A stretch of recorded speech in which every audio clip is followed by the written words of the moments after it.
Welcome, Title Tribe. Welcome to Toilets to Titles Offseason Review. As you could tell by Justin's background and the logo, we are starting with the Miami Dolphins this evening. And Justin's even got a Dolphin hat. You know, Justin, you're impressing me. You for the Patriots, I know you love the Patriots and Tom Brady. And you toughed it out when you wore a Patriots hat. And now you got a Dolphins hat. Like, what's going on over there? I've actually had this one since high school, thanks to my older sister's ex-boyfriend that never got it back. That is actually fantastic. I want to welcome everybody to the Miami Dolphins offseason review. With us, we have a special guest from DolphinsTalk.com, Mike Olivia. Mike, how are you doing, my friend? I'm doing great, guys. How are you? Doing absolutely fantastic. So before we jump in, why don't you tell everybody a little bit about yourself, a little bit about DolphinsTalk.com, where they can follow all your work, interact with you, support you, and all that good stuff. Yeah, I've been a Miami Dolphins fan pretty much my entire life, and I've been covering the team for about 20 years now. And for the last 10, I've owned and operated the website, DolphinsTalk.com. We have original content when it comes to writing, opinions. We have news. We have videos, of course, podcasts, lots of podcasts, and video content as well, which everyone can go to the website, DolphinsTalk.com. You can follow me on Twitter at Dolphins Talk, also on Instagram as well at Dolphins Talk. So I highly, highly suggest you go ahead on the Twitter, follow Mike at Dolphins Talk. The one thing I love about Mike is he is a real Dolphins fan, but Mike, you don't sugarcoat stuff. Like you absolutely give honest, brutal honesty. And whether, some of the fans want to hear it or not, like most of the time you're absolutely correct in what you say. And I know people go at you all the time, but like you're right more often than not. I mean, I always say, what are we doing here? Like, If you want to be lied to, I'll lie to you. I'll tell you, everything's always great. We got the best team in the league. All of our draft picks are going to be superstars. All of our free agent signings are great. We got the best general manager. We got the best head. That's what fans want to hear. Now, mind you, we haven't won a playoff game in 23 years, but I can tell you that. And if you want to believe it, more power to you. I mean, there's no results to back any of this stuff up. I'll tell you that. Now, I don't think we're awful. I don't think we're bad. But, with some of this stuff, it's like if you're standing outside and rain's falling on your head, I'm going to say it's raining. Because if I said it's not raining, I'm lying to you. So with some of this stuff, it's kind of cut and dry. And, some people just want to feel warm and fuzzy inside about their own football team. They don't want to hear the truth. I always say this, I see people on social media all the time fighting about our quarterback Tua. You just mentioned his names. And most people get incensed. And I go, why? If he plays good, say he played good. If he played bad, say he played bad. It's not that difficult. And if people, I always tell people on our show, we might not be the podcast for you. I understand we're not everyone's cup of tea, but we're not going to lie to you and insult your intelligence, where if the guy played poorly, we're going to sit here and try to put a positive spin. Well, it's not really his fault. The weather, it was the offensive line's fault. Look how many drops you. Every team does not have a perfect offensive line. Every quarterback puts up with drops. And it's not just him. You can take any topic in the realm of a football team. It's like, why lie to people? Just, it's like if someone is picking on your brother, you go, hey, why are you picking on my brother? But if you pick on your brother, it's okay. Like, I'm a fan of this team. If I want to call them out on mistakes, it's like that's part of being a fan. You can love a team and also call them out on things that they might not be doing right or that when they might not play well. And it's like I'd rather hear from someone who I know loves the team and has their best interests in heart. And it's like, this guy, he's with me. But people are people, fans are fans. Some fans just don't want to hear it. They just want to hear the good. They don't want to hear the bad. And I tell them, well, then we might not be the podcast for you at times. And I can help you find another one that will just lie to you 24/7 because they're out there. No, the stuff on your guys' network is absolutely fantastic. It's one of my top go-tos every single day because you guys, like you said, podcast on top of podcast, you guys pump them out just tremendously. The whole network is fantastic. Before I throw it to Justin, and quite honestly, it's kind of borderline stalkerish how much he talks about you, Mike. Well, He hasn't shown up at my house yet, so we're okay. That he knows of. That he knows. That's right. So before I throw it to Justin for his first question, I'm gonna throw a quick question at you. Mike, who's your favorite Dolphins player in Dolphins history? And I'm gonna add the caveat that obviously Dan Marino is not on the table. Okay, well, if he's not on the table, because I got the music hanging up behind me for those watching on YouTube. Yep, that's on the table. I will say, and I didn't get to see him. Well, there's two. There's one guy who I didn't get to see play, but from the film I saw and then having the chance to interview him was Larry Zonka. Everything about Zonka epitomizes football, just tough as nails. You know, he was able to run the ball when everyone in the stadium knew he was going to run the ball and not try and stop me. Like, it was no surprise.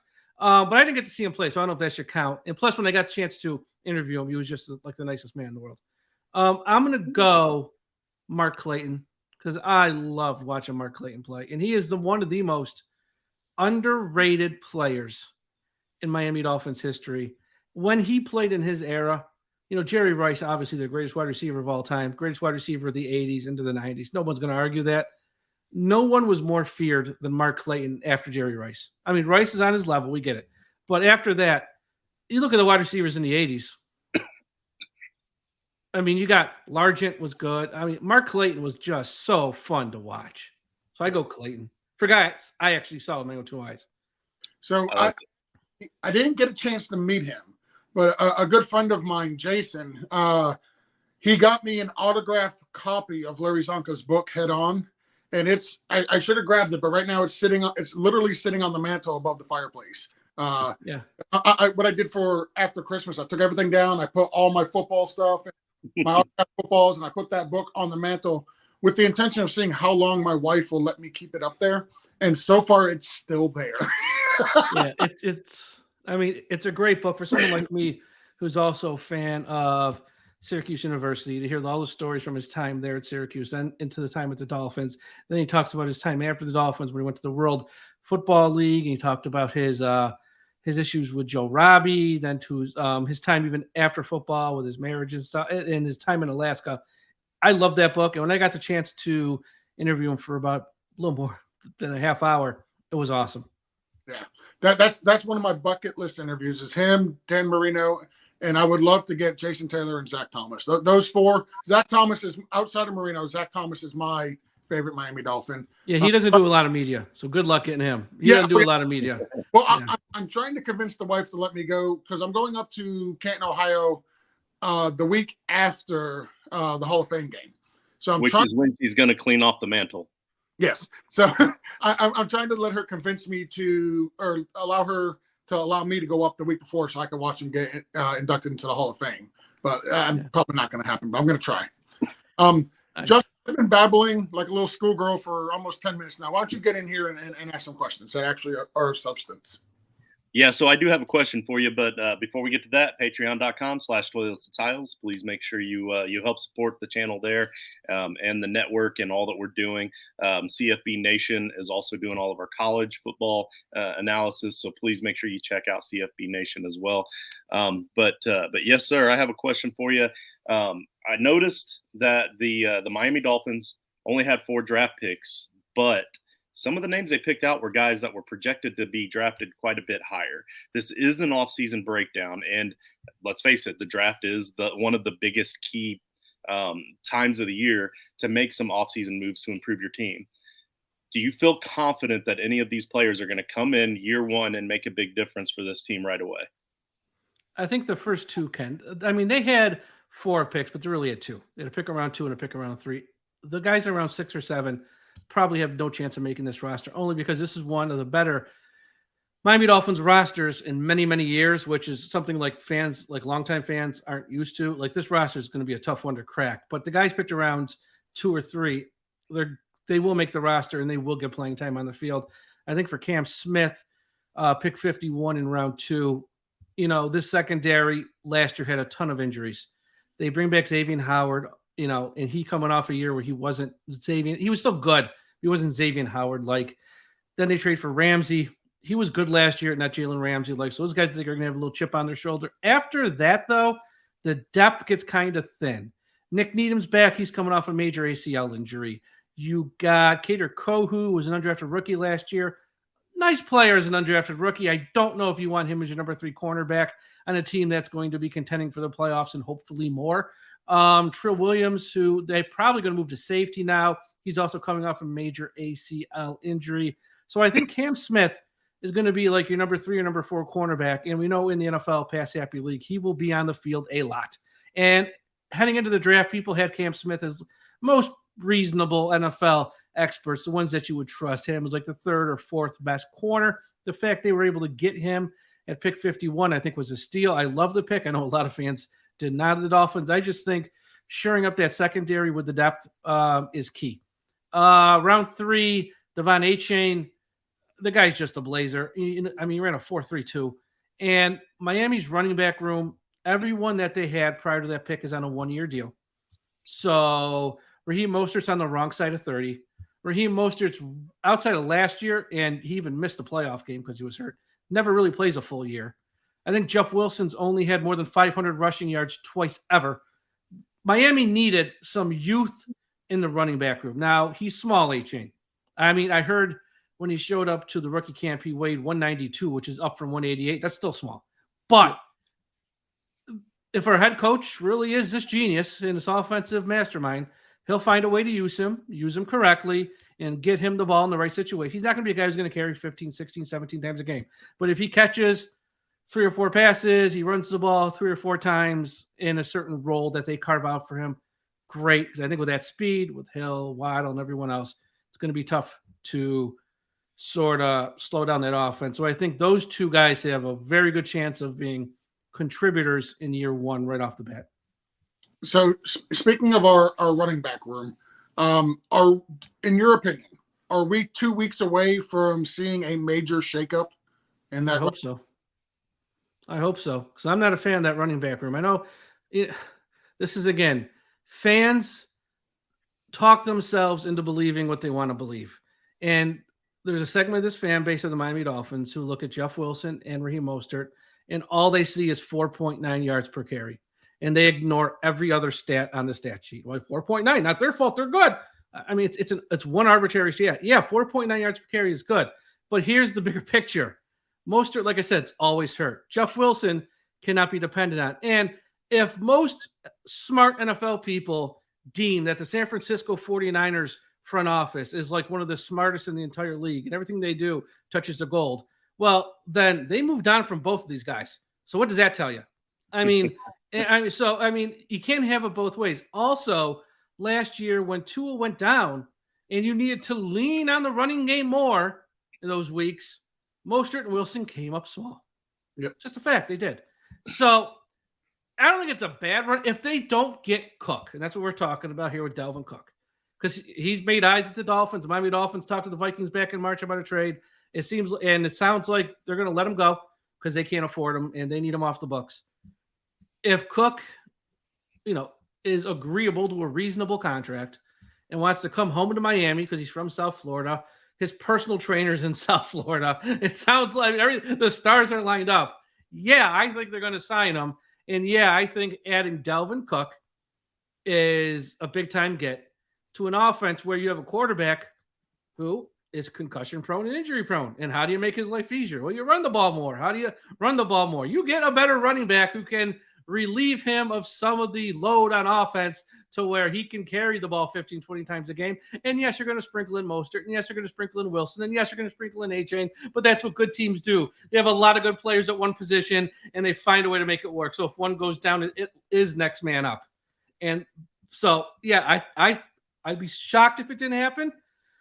I wouldn't be crushed if it didn't happen because I wrote an article this week that's on our website. There are other running backs out there. They're not as good as Cook. I admit that. Who, if for some reason some other team comes in and offers him the moon Cook and he goes and chases the money, God bless him. But there are guys out there like Leonard Fournette, Kareem Hunt, Zeke Elliott, who, you could sign to be a 4th running back. And, okay, maybe they're not going to start, but you're not going to have to pay him like a starter. And you can throw him in that mix. And they can sort of spruce up that running back room and give him a little punch. But I do think Cook is coming. I hope he's coming, but I think he's coming too. Awesome. Justin? George, I tell you what, George, I really like that you brought Mike on, because I can tell he seems to have the right personality for me to be able to touch a very touchy topic for Dolphins fans, and it's one that I don't really like to touch myself, because that Tua head injury issue is an extremely egregious thing. It's not something that we want to see any player go through. But in the offseason, the Dolphins really only addressed the quarterback position by signing Mike White, who personally I like Mike White. I think that he's potentially one of the best backup quarterbacks in the league, but he's a backup quarterback. It's very clear that they seem to be pretty confident that moving forward, Tua is still their guy, but they didn't make any other plans for just in case, with it being a head injury. Does that concern you at all? Is it concerning? Yeah, because I think if he has a concussion this year, whether it's September or November, I don't think we're going to see him for a long, long, long time. Yep. And pretty much means your season's over. Let's be honest. Mike White, and it doesn't matter who they signed as a number two. Because, unless you're paying two starters, which no team can do these days, if he's out 6-8 weeks, or more, your season's done. Because in the AFC, with all those quarterbacks, you ain't competing. Here's what I'll say. Chris Greer and Mike McDaniel have had numerous opportunities to move on from Tua in the past 12 months, let's just say.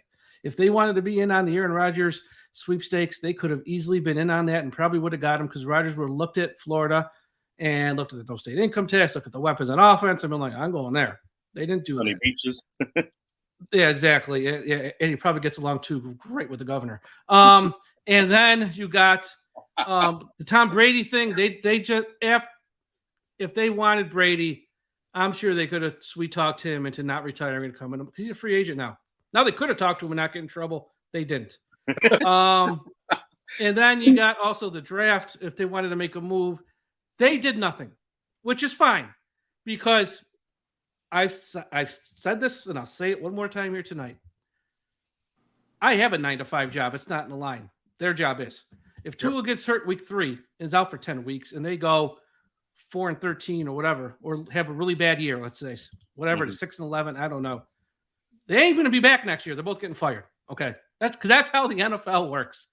You make decisions. You see how it plays out. Then there's consequences. And they cannot say this year, who would have saw that coming? No, everyone kind of saw it coming if it happens. So actions have consequences. And that's why I was okay riding it out with Tua this year just to see. My issue is I wouldn't have picked up the 5th-year option, because now you're tied to him next year.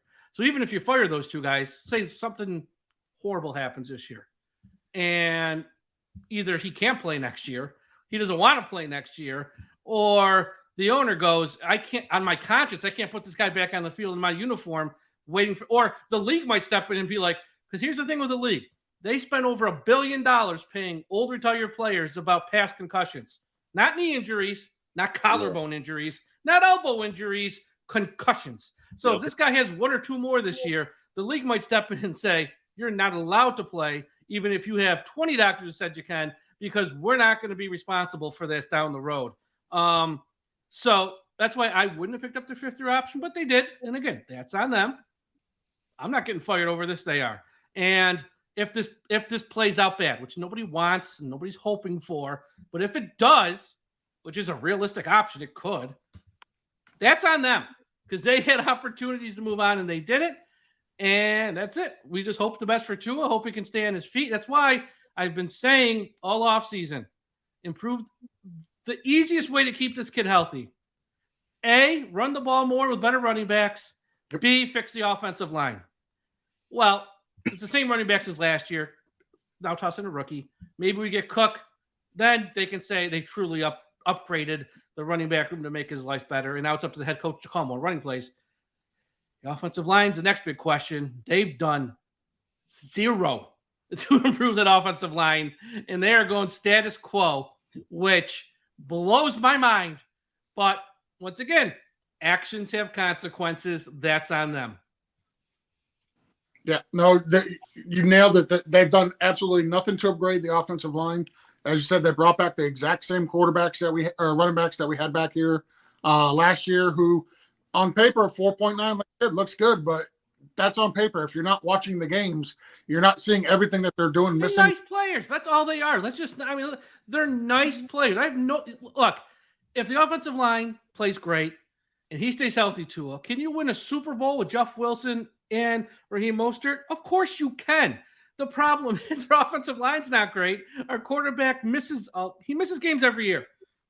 That's just the long and short of it.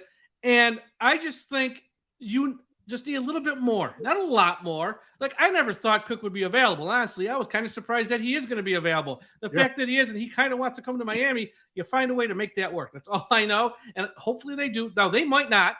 The only thing that sort of gives me hope that they will is when it came to the draft, they didn't have a pick on Thursday. Night 2, they took Cam Smith. They took Cam Smith and they took Achane. And then after night 2, heading into Saturday, that's when the Lions were starting to shop Swift.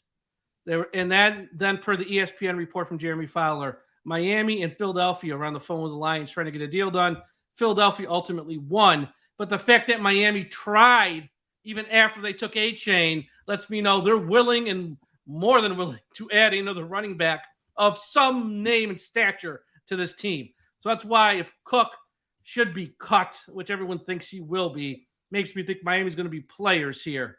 But again, we don't know for sure. But this logic, following the logic, that's what I think. So we talked about quarterbacks. We talked about running backs. Does Miami have the best wide receiver duo in the NFL? Duo, yes. Cincinnati might be up there with them, though. Yeah, I agree. Those are the two best. I mean, if you want to rank 1-1, 1-2, fine. Those two teams have the best. But, yeah, they probably have either best or second best. I think it's so I have them. I have Miami, I have Cincinnati, and I have the Eagles with A.J. Brown and Devonta Smith. I think those three. I think Miami's the best of the three, but like you can splitting hairs, yeah. Three of them. Yeah, that's fair. Yeah. And they didn't need to make any offseason moves with that wide receiving core, but they still brought in Robbie Chosen, so you guys are set now. He's Robbie Anderson. He's Robbie Anderson to me. And I've gone over this before.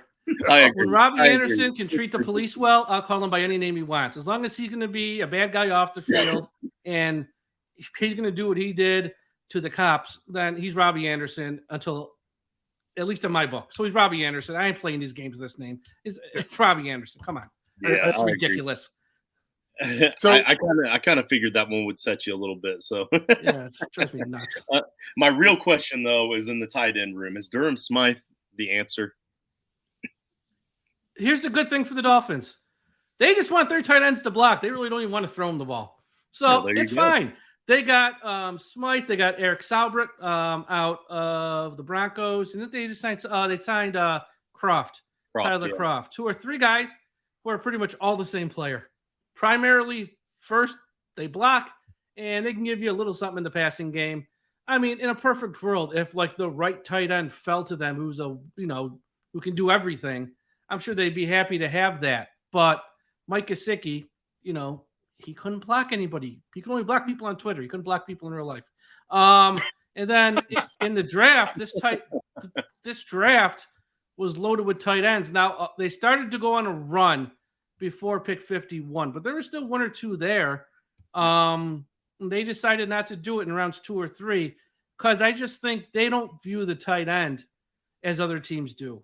Right. Other teams want a tight end who can get down the field and make plays. Miami's, it's more about be that 6th offensive lineman. Yeah. Miami, we brought in Vic Fangio, which should be, in theory, a huge upgrade for the defense, having Vic Fangio as the coach. Who do you think that coach will affect the most? Like who's bringing Fangio going to affect the most on the field, you think? De'Von Achane, and it's not even close. The whole Vic Fangio style is predicated on the safeties. And Miami's number 1 safety is De'Von Achane.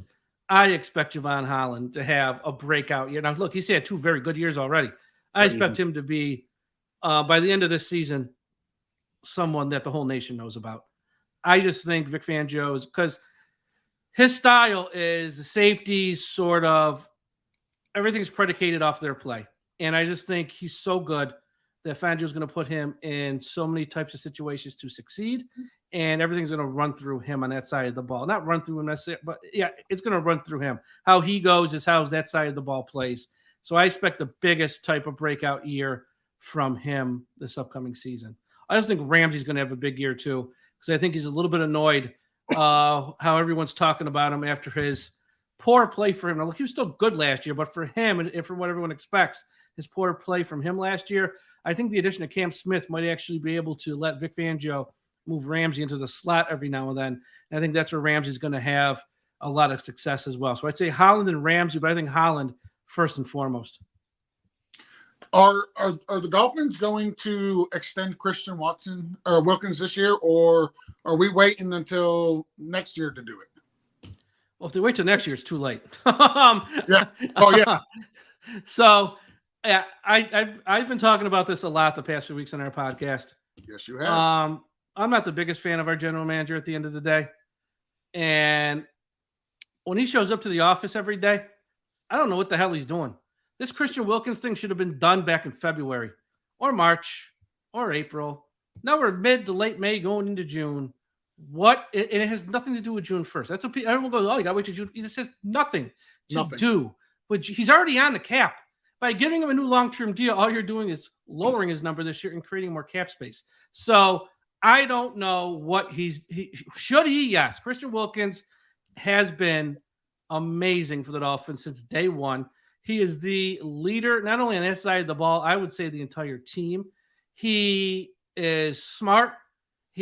On the field, he's great. Off the field, he's great. He is everything. When you draft a guy, especially at like the top end of round one, the goal every time is draft a player, develop a player, let that player become a cornerstone of your team as you go forward to hopefully win big games and eventually a championship. The Dolphins drafted the player. They developed a player. You got to keep them past 4 years. And if they're going to use the franchise tag on it, if that's their goal, or they're going to let him play out this year and say, well, we can use the franchise, that's idiotic. You know how much he's going to cost? You know what their cap situation is next year, Miami? It's a disaster. They should lock this guy up. They should have locked him up 2 months ago. And I don't know what they're waiting for. And if this goes into the season, now, I always say this. Every time I talk about this, I always got a fear. Like 10 minutes later, news is going to drop that they just signed him to a long-term deal, and I'm look like a fool. But if this goes into like training camp, then it goes like all through training camp. It's like, that week after the final preseason game and week one starts, and then you get all the players say, well, I haven't got a new deal now. I'm not talking about a contract this season. We'll handle it after. That's where my fear is, because if that's the case, this is idiotic. Now, I also throw the caveat, we don't know if the holdup is the Miami Dolphins or if the holdup is Wilkins and his agent. If it's Wilkins and his agent, Miami might not be doing anything wrong. But I have a feeling that's not the case, because I know our general manager and our organization, and I just have a feeling, I just don't know. And I hope to God they don't screw this up, because if they screw it up with him, that's a bad sign. Yeah, it is. Justin, go ahead. So make sure you all are hitting that like and subscribe button. Make sure you hit that notification, because if you like what you're hearing here, you're probably a Dolphins fan. If you're a Dolphins fan, you probably want to hear the other 3-team breakdowns of the AFC East that are already done and in the books. We wanted to save the best for the last. So here we are. We've got the Dolphins out there. You can go check out all the other ones as well. My big question for you, I know you already touched on the coaching staff, but personally, I'm a big fan of Mike McDaniel. I really like his style. I like the fact that he's not like your stereotypical buttoned-up type of coach. Does that more laid-back mentality bode well in that Miami environment, or is that something that might end up biting them later on? I think the approach and the style is very compatible with the modern player. In that in 2023, Don Shula wouldn't survive throwing MF bombs every 2 minutes. It's not just Shula. It's probably a bad example. Any old school coach, a Parcells, a Shula, Joe Gipp, whatever, those guys wouldn't survive, because I think the modern athlete in 2023 doesn't respond to that anymore. For whatever, that's just the way of the world. That's reality. So I think his style and his approach with the players is very, let's just say it's ahead of the curve. I think we're going to see more of this moving forward. So that aspect I like. It's not a problem. What I want to see from Mike McDaniel is there were a lot of games last year. And this guy's been in the NFL, I think, like 16, 17, 18 years or something like that. I think he bounced around on a lot of staffs, like most guys do when they're young and up and coming. When I hear that, oh, he's a rookie head coach, he has to learn. Some stuff you don't have to learn. Like, he made so many mistakes last year, and all of them didn't bite him in the butt. Like, perfect example was the Pittsburgh game. They're up 6. It's like a 4th and 2 or something late in the third quarter. Pittsburgh's offense into nothing all day. You kick a field goal to go up 9. Why do you want to go up 9? That's a 2-possession game. He goes for it, doesn't get it. Guess what? 20 seconds left. Pittsburgh's driving to win the game. Now, we made a play and won the game. That's not going to happen every time. You don't have to learn. That's just, anyone who plays a video game knows that. You go up 9. Wants to be up 6, but you can go up 9 on a short little field goal. It's not that tough. And then there were other things as well. The Chicago game right before the half, he's got a minute or so. He's letting the clock run down. Use some timeouts. Let's try to get some plays off, score a touchdown. Plays for 3. Kicker misses a field goal. Once again, that Chicago game here, they won. It was a tight game if you look at the score, leaving points on the field. Look at the playoff game against the Bills. Couldn't get the plays in on time. That's why they lost that game at the end. I don't know if Skylar Thompson would have drove him down the field. He really didn't have a chance because he couldn't get the plays in on time to his quarterback. He can make all the excuses you want. It was this, it was that, it was the referee. He couldn't get the plays in. And then there was other games. And then the 2 biggest games that he really hurt Miami was against the Patriots, week 16. We got the lead. New England's offense is doing nothing. It's like a 3rd and 17 at his own 9. You just run the ball punt because you want to keep punting it back to Mac Jones who ain't moving the ball, and you can grind out an ugly win. 3rd-string quarterback on the road with a bad offensive line has him throw from his own 9-yard line on 3rd 17, your low percentage. There was a pick 6. Patriots get the momentum. Good night, Irene. You think he would have learned from that one 2 weeks later against Buffalo? Literally the same situation. You have the lead in the playoffs on the road in Orchard Park in the second half, late in the game. 3rd and 16 this time. I think it was like a 1-yard difference from the same yard line too, pretty much. Throws another interception, turns the entire game. So the style's great. I need to see some substance this year. I don't care about the funny quotes. I don't care about the one-liners of the press conference. On a Sunday afternoon, can you make the right call? And everyone who made excuses for him last year, rookie head coach. Well, now he's not a rookie head coach.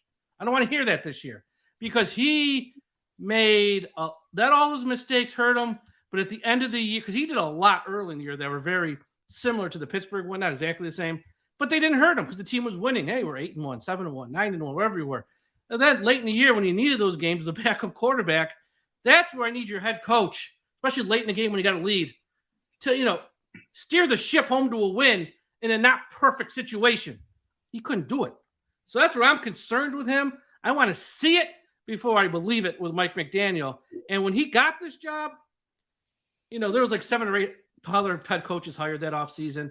He walked into the best situation because Brian Flores, people say what they want about him, had back-to-back winning seasons. So he took over a team that was a winning team, which is great for him, but also means there's no honeymoon because fair or not, you don't get a honeymoon when you're taking over a 10-win team. You just don't. So he better show, I don't want to say better show results because obviously every coach has to show results, but a lot of those mistakes that were made last year that anyone paying attention can see, he better clean a lot of that up this year. Yep, I could not agree more. Got 2 more quick questions, and then we'll get you out of here. We're trying to keep it around 30, 35 minutes. We're pushing 35 right now. Sharp Football Analysis has the Dolphins with the 3rd hardest schedule this year. I know a lot of that is probably because of the AFC East, which, looking at it on paper, is probably the toughest division in all of football. With the Jets getting Aaron Rodgers, you got Josh Allen up in Buffalo. You can say what you want about the New England Patriots, but Bill Belichick always has that team, and they're always going to be competitive. It doesn't matter. As long as they got him as the coach, that team's going to be good. It's going to be competitive. How do you feel about the schedule, the way it laid out for the Dolphins this year? Well, there's two different things here. There's the opponents and there's the schedule. Yep. The opponents are tough. There's no doubt about that. But again, I almost don't care because I'm so tired of the excuses with the Dolphins. Like, that's who we're playing this year. Let's go. How the schedule came from the NFL schedule makers, I thought was a gift from the football gods. Yep. Because they caught every break, meaning they play 3 of the first 4 on the road. Okay. But their only trip to the Western time zone is week 1, meaning you can fly out there as early as you want. That's number 1. Number 2, they play no division road games in December or January. When you're in the AFC East and you're from Miami, you don't have to go to Foxborough. You don't have to go to MetLife, and you don't have to go to Orchard Park in December or January. That's great. They're at the Bills week 4. They're at the Patriots week 2, and they're at the Jets after Thanksgiving. They're going to avoid cold and snow, bad weather, division games late in the year that are going to matter. They end the year with 4 or 5 on or at home. Late in the year, you got big games and you're beat up and you're tired and you got to win those games. You can sleep in your own bed pretty much every night. That's great.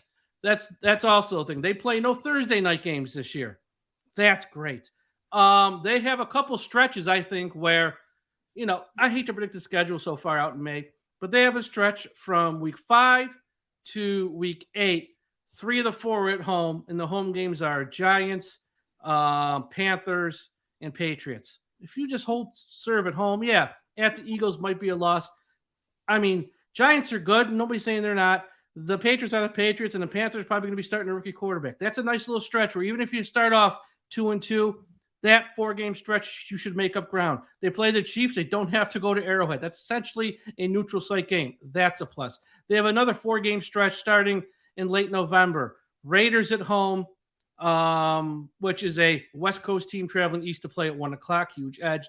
They got the Jets, Black Friday. Again, that's a Friday, not a Thursday at least. Washington, who the heck knows who they're going to be starting a quarterback. They got the Titans. Who knows who they're going to be starting a quarterback. Then they got the Jets at home. That's a nice little stretch. That schedule, I know the opponent's record and the strength of schedule looks challenging. How it's laid out, they couldn't have asked for anything more. Yes, 3 of the first 4 on the road isn't ideal, but at least it's week 1 when you should be the most well-rested and the most healthy. Get past that, and the rest of it sets up beautifully for them. Yeah, one other thing I noticed looking at their schedule is they play nobody coming off their bye this year as well. Nobody coming off a bye. They got their bye week after the trip to Germany, which is smack dab in the middle. I mean, literally everything lined up perfectly. No Arrowhead, bye in the middle. And they get a few teams here who have questionable quarterbacks like the Panthers, Washington, Tennessee. I'm not even sure the Raiders have a great situation at quarterback there. So you would think they'd be able to win against them. I would hope at least. And like I said, no AFC East road games in December and January. Huge. I'll sign up for that every year. So that's great. Every single year. Yeah. Justin, you got anything before we get out of here? Yeah, I got my two-part final question. So the first part is more as a fan. If we get to the end of the season and you look back, what do you think it's going to take to happen throughout the season for you to look back and think that it was not a good season? Like there's a certain point. I'm not saying it has to be a win-loss record or anything in particular, but like there's something that you're looking for as a fan that's going to make it or break it as far as this was a great season or a bad season. And then the other part is taking off those fandom glasses and being more realistic, which I don't think will be a problem for you. A realistic win-loss record if you had to guess now. I think 10 or 11 wins is the minimum. If it's less, if they go 9-8 with everything they've done this offseason, that's a downer. Now look, if they go 9-8, sneak into the playoffs and win a couple of playoff games, no one's going to care about the regular season. Then something like the Heat are doing now in basketball, 8 seed, win a couple playing games. Nobody cares how they finish the regular season or how they played. So if they go 9-8, but if they go 9-8 and miss the playoffs, that's a downer. I think 10 or 11 is the floor. I think probably 12 or 13 is the ceiling, realistically. But I would say 11 and 5 now. Or 11-6. 11-6. How many games do you play? I can't remember right now. It's so late. Now, yeah. Yeah, so somewhere around there. And I think here's the thing. And all fans of the Dolphins who follow this team religiously are thinking the same thing. You can look at that roster. Outside of Tua, because you have no control over injuries when it comes to that stuff. It happens. It's going to be what it's going to be. Circle right tackle, circle left guard. If those two guys who are penciled in now play well, they have a chance to have a very special season this year, and they could make a deep run. If those two guys play like they've played their entire NFL career, and like I would say 99.9% of Miami Dolphins fans think they are, which are not good NFL players, this year might be more of a struggle than some fans want to think. Because they have no one else behind them to step in if they continue to fail at their jobs like they failed every year they've been in the league. Chris Greer and Mike McDaniel have more faith in them. I wish I had people in my life who had faith in me like those two have faith in those two players, Liam Eichenberg and Austin Jackson. Because I don't know if they have one good game on tape in their life. And these guys, they not only refuse to move on from them, they refuse to bring in legitimate competition for them, which blows my mind. Mike, I have to ask, who do you have more faith in? Eichenberg, Jackson, Noah? Oh, Noah's gone. He's not even making the team. No, look, if Chris Greer doesn't miss on Noah Igbenogany in round 1 4 years ago, we're not drafting Cam Smith this year. Yep. We're drafting someone else. So Noah's gone. I spoke about the secondary. He never even creeped in my mind. I know he did. Not only has he failed with this staff, he failed with the last staff of Flores. So he's done. If he needs cardboard boxes, I will send some his way because he ain't gonna be living in South Florida much longer. I probably have more confidence in Eichenberg only because you can hide a guard. You can't hide a right tackle with a lefty quarterback. That guy's going to be like a guard. You could have the center. You could have left tackle help out, mask some of the deficiencies. Right tackle, you're going to have to block a Myles Garrett. Not that they play the Browns. You're going to have to block someone of that level at some point. And this guy's clearly shown he's incapable of doing that. And, a tight end is only going to help so much if you put one next to him. Yeah. So, Justin, I think that wraps it up. What do you say? Got anything left? No, I think it's great. I think that the name of your show is perfect. Dolphins Talk. Like it matched perfectly. Like if anybody good branding. Yeah, exactly. If anybody deserves that name, that's you. You got it. Yeah. So, Mike, again, why don't you take a moment, tell everybody, all of our viewers, where they can follow you, where they can interact with you, and all that. Yeah, the easiest way is just to go to the website, dolphinstalk.com. We got links to all of our stuff up there. On Twitter and Instagram, you can follow us at Dolphins Talk. And also, we do have a YouTube channel where all of our podcasts aren't on YouTube, but we do a lot of live shows on YouTube. So if you want to just go to YouTube and a little search bar, type Dolphins Talk. As I always say, subscribe to our channel, smash that like button, and also leave us comments as well. I will try to respond to each and every comment that we get as long as they're civil and respectful. I don't care if you agree with me or don't agree with me. I'm willing to talk it out with anybody. Have a nice, fun football conversation. So those are the ways to interact with us. And let's put an end to highway profanity. Yeah, we must put an end to highway profanity in 2023. I mean, it is getting out of control out there in the streets. Folks, please, we must put an end to highway profanity. Justin's laughing at that, but I don't think he knows you say that at the end of every one. Here's the deal. I end every podcast with that little catchphrase. And someone way more famous than me did a skit about this. And no one's ever reached out to me. If they ever found the skit, they'd die because it's hilarious. But I sort of stole it from them and sort of carrying on the legacy of we must put an end to highway profanity. And if someone has a few 5 minutes sometime, fire up the old machine on YouTube or Google, put in stopping highway profanity. It'll come up. And there's the original clip, which is funny. Then they did a documentary on the guy, I think on Hulu or one of them. I can't remember. They all blend together, where a bunch of famous people spoke about the clip and the performer. That's even funnier. So, yes, we must put an end to highway profanity. That's a big deal out there in the streets. So, and that's how we're going to end the show. Again, Mike, I want to thank you very much for coming on. Your knowledge and your information on the subject matter is absolutely second to none. We appreciate your time this evening. And yes, absolutely, let's put an end to highway profanity. Absolutely. Thank you.